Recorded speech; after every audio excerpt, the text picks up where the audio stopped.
Vamos a hacer un ejercicio de linealidad. En este circuito resistivo nos están solicitando encontrar la corriente de fuente IS y las corrientes en las resistencias de 6 y 4 ohms, que son I2 e I3 respectivamente, así como el voltaje en el nodo 3.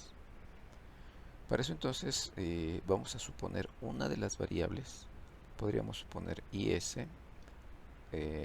alguna de estas dos corrientes, o el voltaje, por ejemplo, en alguno de los nodos o entre dos nodos, y a partir de eso, utilizando las leyes fundamentales, que son las leyes de Kirchhoff y la ley de Ohm,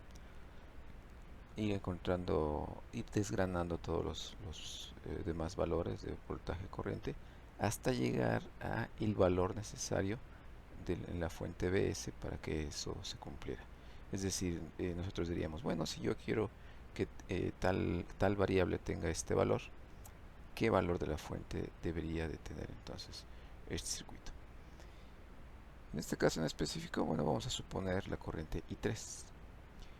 Si nosotros conocemos la corriente I3, podemos conocer el voltaje en los extremos de la resistencia de 4 ohms, que sería también el voltaje en el nodo 3 con respecto a tierra, y que por estar en paralelo estos dos componentes, la de 4 y la de 6 ohms, el voltaje en los extremos sería el mismo. Entonces, precisamente lo que estamos haciendo en la parte inferior. Entonces, 3 amperes por 4 ohms nos da 12 volts, que es el voltaje en el nodo 3, que como decíamos es el voltaje en la de 4 y la de 6 ohms. A partir de eso entonces calculamos y vemos que 12 volts entre 6 ohms nos da 2 amperes, que es la corriente I2.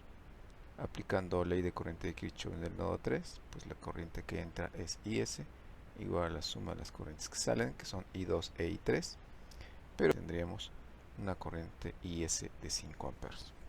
Entonces ya lo que nos restaría sería hacer una ley de voltaje de Kirchhoff en la malla, en la trayectoria 0, 3, 2, 1, 0, en donde ya la única variable no conocida sería el voltaje BS, y a partir de eso entonces podemos conocer su valor.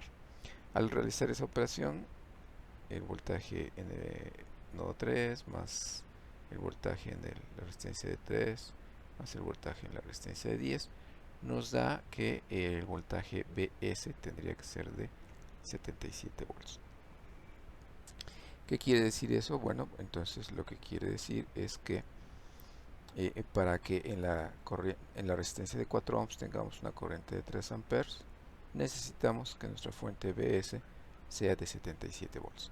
Ahí es entonces donde vamos a utilizar una de las propiedades que debe cumplir un dispositivo lineal, que es la homogeneidad.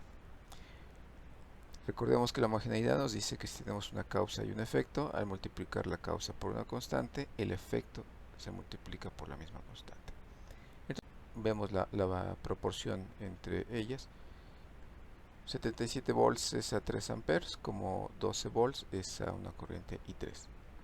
Bueno, una razón de proporciones o por regla de 3, calculamos I3, que sería el producto de 12 volts por 3 amperes sobre 77 volts.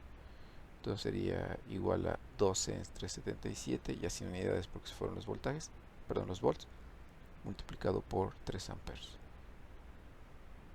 Este cociente nos da aproximadamente 0.1558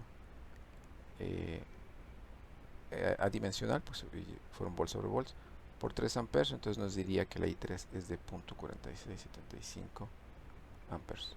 Constante de proporcionalidad es 12,77 avos, es aproximadamente 0.1558, y ese factor de proporción se lo aplicamos a todas las variables que ya calculamos para obtener el valor que tendría al aplicar una fuente de 12 volts.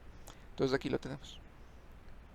Cuando supusimos que la I3 era de 3 amperes, fuimos encontrando los otros valores y vimos que el voltaje en el nodo 3 sería de 12 volts y la corriente 2 sería de 2 amperes y la corriente de fuente 5 amperes.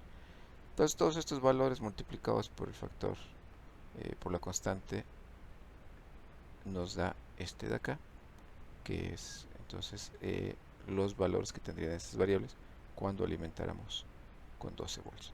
Haciendo uso de el principio de linealidad, pudimos encontrar la respuesta específica a una excitación de 12 volts en los componentes.